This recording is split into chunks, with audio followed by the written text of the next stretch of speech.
নমস্কার বন্ধুরা, সবাই কেমন আছো? আমিও খুব ভালো আছি। Welcome back to my channel মৌসুমীদের ব্লগ। তো বন্ধুরা, আজকে তোমাদেরকে নিয়ে যাব সুন্দরবনে এক গভীর অরণ্যে, যেখানে তোমরা দেখতে পাবে সুন্দরবনের ওয়াইল্ড অ্যানিম্যাল পার্ক, ম্যানগ্রোভ অরণ্য, তার সাথে নদী, আরও অনেক কিছু দেখতে পাবে। তো চলো বন্ধুরা, আজকে তোমাদেরকে নিয়ে যাব ঝড়খালি নামক জায়গায়।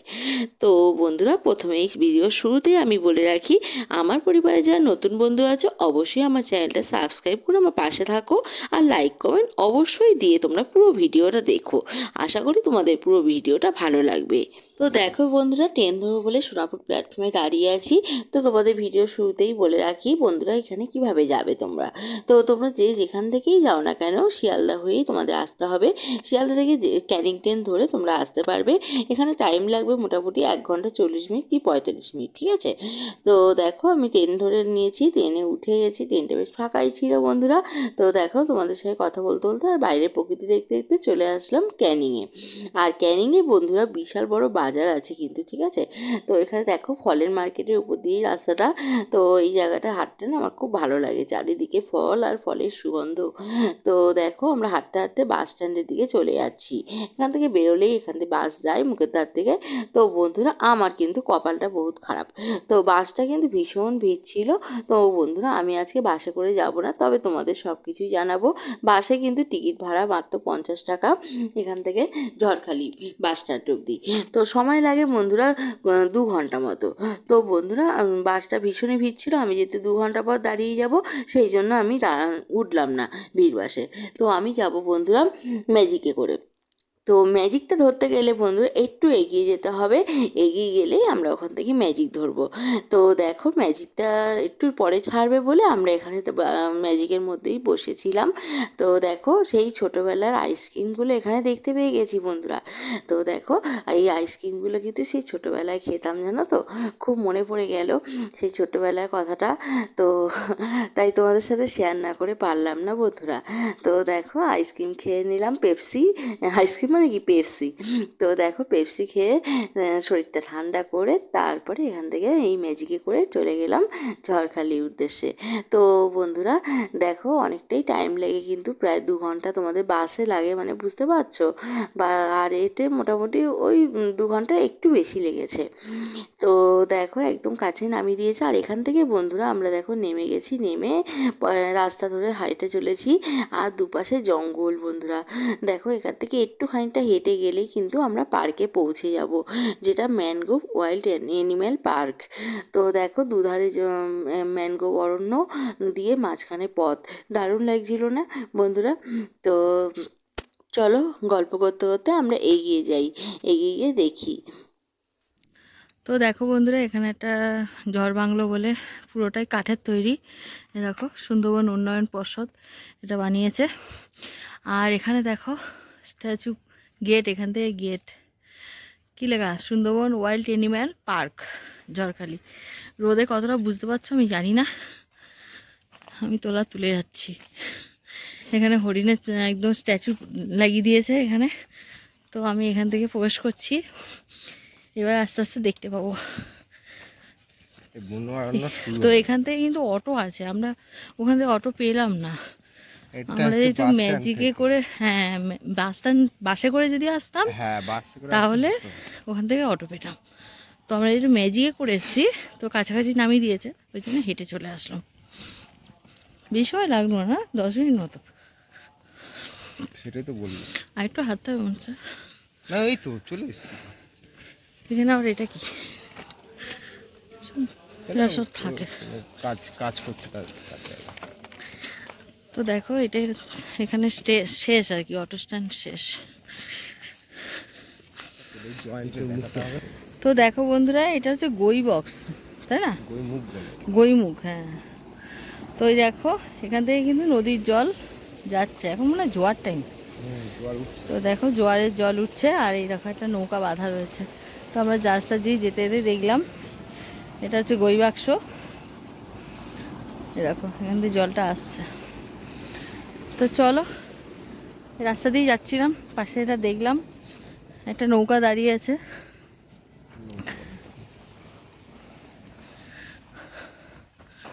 তো দেখো বন্ধুরা, এটা এখানকার পুলিশ স্টেশন। এই পুলিশ স্টেশনের সামনে দিয়ে হাঁটছি। তো এই দেখো, এটা কি Jharkhali coastal coastal police station, হ্যাঁ, বারুইপুর পুলিশ ডিস্ট্রিক্ট। জানি না ক্যামেরা উঠলো কি না, ওই জন্য আমি মুখে বলে দিলাম। আর এই দেখো একদম লম্বা রাস্তা, এখন এতটা হাঁটতে হবে,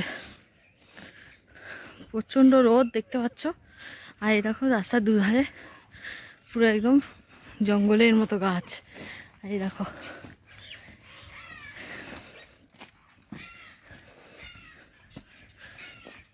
মানে এই দুধারে কিন্তু নদীরই অংশ, ঠিক আছে, নদীরই সব অংশ। আর রাস্তার দুধারে হোটেল সব তৈরি হয়েছে।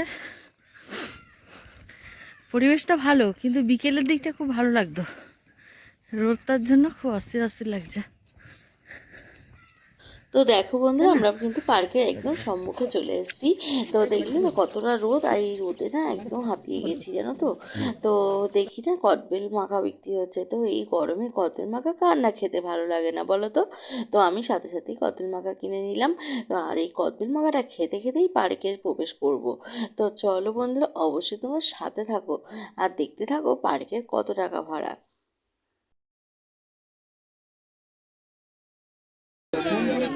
তো দেখো বন্ধুরা, এটা 8:30, সকাল 8:30 থেকে 4টে অবধি খোলা থাকে।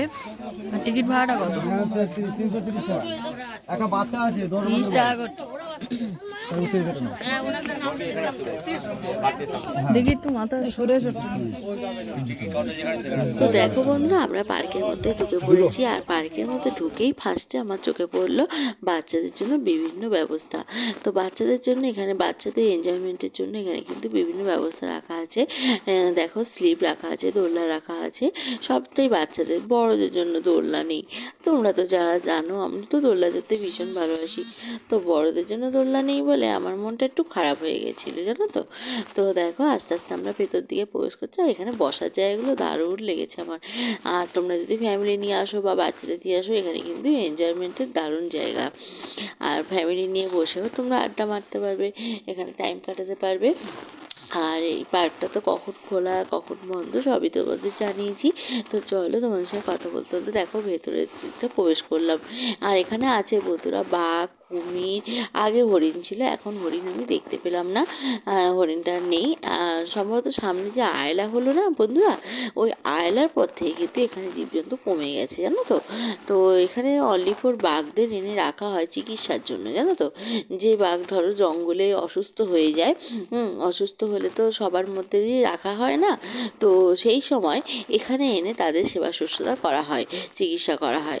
তো সেই রকমই এখানে 3খানা বাঘ রয়েছে শুনলাম, কিন্তু আমি চোখে দেখলাম 2টো বাঘ, আরেকজন হয়তো ভেতরে ছিল। আর প্রচণ্ড রোদের মধ্যে গেছি, তোমরা দেখছো তো আমি কিরকম হাঁপিয়ে পড়ছি।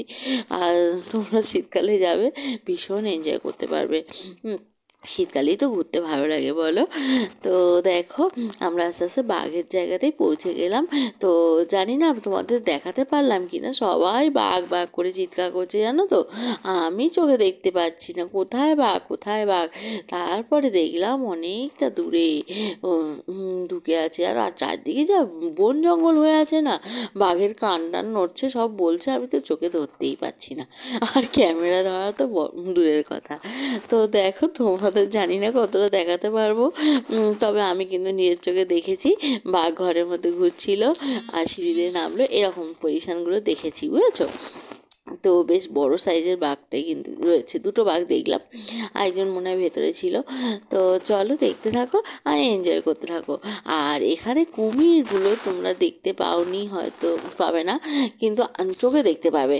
কুমির জলের তলায়, যেহেতু গরমের সময় গেছি না, জাস্ট শীতের একটু আগ মুহূর্তে গেছি, ভালোই রোদ যেহেতু, ওই জন্য জলের তলায় ছিল। তো কুমির একটু একটু মাথা উঁচু করছে আর সবাই ঢিল মারছে, ঢিল মারা কিন্তু বারণ জানো তো। তাও ছেলেপিলেরা কি করবে, দেখতে পাচ্ছে না তো, জলের নিচে ঢুকে আছে, আর এই ওট ওট করছে, এই করে ওরা ঢিল মারছে, কি ভাবছে ডাঙায় উঠে আসবে হয়তো, এই মানে এই আশায় ঢিলটা মারছে, বুঝতে পেরেছো। তো চলো তোমরা এনজয় করো, আমিও এনজয় করি, তোমরাও সাথে থাকো। তো দেখো বন্ধুরা, আমরা বাঘের জায়গায় চলে এসেছি। বাঘটার নাম হচ্ছে সোহান। এটা হচ্ছে ছেলে বাঘ, 19 বছর বয়স। তো বাঘটা কতটা ক্যামেরা আসবে জানি না, তোলার চেষ্টা করছি যতটা পাচ্ছি, নিজের চোখে দেখতে পাচ্ছি, কিন্তু কতটা ক্যামেরা আসবে জানি না। ওই যে তো মাচাটা করা দেখো আছে, ওই বন্ধুরা, মাচার তলায় আমরা বসে কিন্তু আছে। পার্কের মধ্যে ঘুরে নিয়ে এবার বেরিয়ে পড়েছি জেটিঘাটের উদ্দেশ্যে। ঠিক পার্কের পাশেই রয়েছে জেটিঘাট বন্ধুরা। তো এখানে কিন্তু নদীপথে অনেক ভ্রমণ প্রেমিকরা এসছে, জানো তো। তো চলো জেটিঘাটে গেলেই তোমরা দেখতে পাবে কতগুলো নৌকা করে লোক এসেছে। তো দেখো জেটিঘাটের পথে কিন্তু অনেকগুলো সারি সারি দিয়ে দোকান রয়েছে, যেখানে বিক্রি হচ্ছে ডাব, তারপরে কদবেল, যেখানে মানে সব রকম ঠান্ডা জাতীয় সব কিছুই এখানে বিক্রি হচ্ছে। এছাড়া আরও আদার্স অনেক জিনিসই বিক্রি হচ্ছিল বন্ধুরা। তো আমার তো কদবেল আমি ফার্স্টেই খেয়ে নিয়েছি, আর আবার একবার টকবেল নিলাম, জানো তো গরমে না বেশ টকটকটা হেভি লাগছিল। তো যাই হোক, তো দেখো আবার এই দিদিভাইয়ের কাছ থেকে আমি কদবেল বানিয়ে ফেললাম আর নিলাম। এখানে দেখালাম তোমাদের আর কি। এখানে দেখো কত মধু বিক্রি হচ্ছে। তো যে মধুটা সুন্দরবনে একদম আসলি সুন্দরী গাছের মধু, সেই মধুটাই কিন্তু এখানে তোমরা পেয়ে যাবে আসলে। তো যাই হোক, সেই মধুটা তো আমিও দিয়ে থাকি, যেহেতু আমার সুন্দরবনে বাড়ি আছে। তো তোমরা আমার কাছ থেকে সেটা পাও। যারা জানো তারা তো জানোই, আর যারা জানো না সেজন্য আর চাপতে পারলাম না, বলে দিলাম। তো যাই হোক, ওইটাই কথা হচ্ছিল দিদিভাইয়ের সঙ্গে, যে দিদিভাইকে বলছিলাম আমারও তো সুন্দরবন গোসাবার বাড়ি আছে। তো ওই বিষয়ে কথা হচ্ছিল, নানান রকম গল্প। আর একই দেশের মানুষ পেয়ে তো গল্প হবেই, বলো, সে আর বলা বাহুল্য। তো যাই হোক, তো চলো এবার আস্তে আস্তে আমরা জেটিঘাটের পথে গেলাম। তো দেখো এখানে পরিবেশটা কত সুন্দর। তো জোয়ারের সময় গিয়েছি, আবার না বিকেলে ভাটার সময় গেছি, জানো তো। বিকেলটা ভাটা হয়ে গেছে, দারুণ লাগছিল। আর এই ভাটাতে সূর্যাস্ত দেখতে দারুণ লাগে, জানো তো, এই নদীর উপরে। আর হ্যাঁ দেখো এখানে কতগুলো নৌকা করে সব পর্যটকরা এসছে। আসলে কি বলতো, পাশে পাশে না অনেক যারা কলকাতা থেকে ঘুরতে আসে না, ওরা এই বোটে করে এখানে ঘোরে, জানো তো। যারা ট্রাভেলার্স আছে, ওই ট্রাভেলার্সদের হাত ধরে যারা আসবে তোমরা, যদি তোমরা আসো আর কি, তো তোমরা কিন্তু এখানেও ওরা কিন্তু ভিজিট করায়, ওই ট্রাভেলার্সরা। এটাই আমি বলতে চাইছি। তো ওই ট্রাভেলার্সরা কিন্তু এখানেও ভিজিট করিয়েছে এদেরকে। দেখ কত পর্যটকরা এসছে, এরা সবাই কলকাতা থেকে এসছে, জানো তো। তো দেখো এখানে অনেকগুলো নৌকা বাঁধা রয়েছে, বোট। তো সেটাই বলছিলাম যে আগে আমরা যখন আমার তো গোসাবার বাড়ি, তো এই বোটগুলো দেখে আমার খুব পুরোনো কথা মনে পড়ছিল, জানো তো। সেটাও তোমাদের সঙ্গে শেয়ার করি একটা। তো এই বোটে করে আমরা কিন্তু গোসাবা থেকে ক্যানিং পার হয়ে আসতাম, জানো তো। আর এখন সেই বোটগুলোর ভেতরে কত সুন্দর শোয়ার জায়গা করে কত সুন্দর ব্যবস্থা করেছে, জানো তো। তো এগুলো তো আমার সবটাই চেনা, এই বোটগুলোকে। সেটাই মনে পড়ছিল সেই ছোটবেলার দিনগুলোর কথা। এই বোটের উপরে বোটের চালের উপরে বসে বসে আমরা আসতাম। এইগুলো গল্প করছিলাম, এগুলো মনে পড়ছিল আর গল্প করছিলাম, সেটা একটু তোমাদের সঙ্গে শেয়ার করে দিলাম। তো চলো দেখো কত সুন্দর লাগছে এখানকার পরিবেশটা, খুব ভালো লাগছে। আর দূরে যে দেখতে পাচ্ছ একটা ঘাট আছে, ওখানেও নৌকা ওঠানামা করে, তো ওখানে নৌকা দাঁড়ায়। তো দেখো। হ্যালো বন্ধুরা, তো দেখো গুড আফটারনুন। তো সারাটা দিন তো বেশ এনজয় হলো। তো এখন আমরা বাড়ি চলে যাব। দেখতে পাচ্ছ বিকেলবেলা একদম ফাঁকা হয়ে গেছে। তো বাচ্চারা এখানে খেলাধুলা করছিল, আর বাঘ তো সেরকম দেখতে পেলাম না, এখানে বাঁদরও সেরকম দেখতে পেলাম না, কিন্তু এখানে বাঁদর উৎপাত কিন্তু আগে প্রচুর ছিল। তো এবারে কিন্তু এসে আমি সেরকম কিছু দেখতে পেলাম না। তো দেখো একদম ফাঁকা হয়ে গেছে পার্কটা। তো খুব দারুণ এনজয় হলো মোটামুটি। তো তোমরা পারলে অবশ্যই একবার ঘুরে যেও, তোমাদেরও ভালো লাগবে আশা করি। আর এখানে কাছাকাছি নদী আছে, নদীও দেখতে পাবে, নৌকাও চড়তে পারবে, কারণ তোমাদের ভেরিঘাট দেখালাম, জেটিঘাট যেটা, এখান থেকে তোমরা বিভিন্ন দিকে যেতে পারো নৌকা করে, ঠিক আছে, লঞ্চে করে। তো চলো এবার বাড়ি ফেরা পালা। তো বিকেল 4টে অবধি এটা খোলা থাকে, সকাল 8:30 থেকে বিকেল 4টে অবধি খোলা থাকে এই পার্কটা।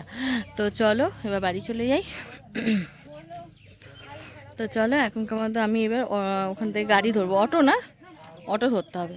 তো চলো আমরা অটো ধরে তো তারপরে বন্ধুরা এবার আবার তো বাড়ি ফেরার তোমাদের পালা। সামনে তো আসছি। দেখো এখান থেকে আমরা অটো ধরে নিয়েছি। অটোতে বিশাল ঝাঁকুনি হচ্ছিল, ক্যামেরা ধরে রাখতেই পারছিলাম না, তো তাই জন্য অল্প একটু একটু করে ক্লিক করে নিয়েছি। তো দেখো এখানে চারপাশে ম্যানগ্রোভ অরণ্যের মধ্যে দিয়ে রাস্তাটা তোমাদের আগেই বলেছি, তো এই রাস্তা দিয়েই আমরা চলছি। এবারে আমরা কিন্তু বাসে করে যাব বন্ধুরা। এই অটো থেকে নেমেই দেখো বাস স্ট্যান্ডে পৌঁছে গেছি। তো দেখো আমাদের জন্য বাসটা কিন্তু ছেড়ে দিচ্ছিল, আমরা হাত দেখালাম, সাথে সাথে দাঁড়ালো। তো বাসটা কিন্তু বেশ ফাঁকা, তাও বাসটা ছেড়ে দিচ্ছিল। যাই হোক, তো চলো হাতটা দেখিয়ে তাড়াতাড়ি করে বাসটা ধরলাম। ধরে এখান থেকে আমরা যাব ক্যানিংয়ে। তো ক্যানিং থেকে আবার ট্রেনে করে চলে আসবো। তো বন্ধুরা আমি এবার এখানে আমার ভিডিওটা শেষ করছি। তো কেমন লাগলো অবশ্যই কমেন্টের মাধ্যমে জানিও। আর আমার পরিবারে যারা নতুন বন্ধু আছো তারা অবশ্যই কিন্তু আমার চ্যানেলটা সাবস্ক্রাইব করে আমার পাশে থাকো। আর লাইক কমেন্ট করতে ভুলে যেও না বন্ধুরা। তোমাদের এক একটা কমেন্ট আমার কাছে খুবই মূল্যবান জিনিস। তো তোমরা এক একটা কমেন্ট করো, কোথাও যদি কোনো ভুল ত্রুটি হয়ে থাকে অবশ্যই আমাকে ভুলটা ধরিয়ে দিও। তো চলো আজকের মতো এটুকুই। টাটা বাই বাই, সবাই ভালো থেকো, সুস্থ থেকো।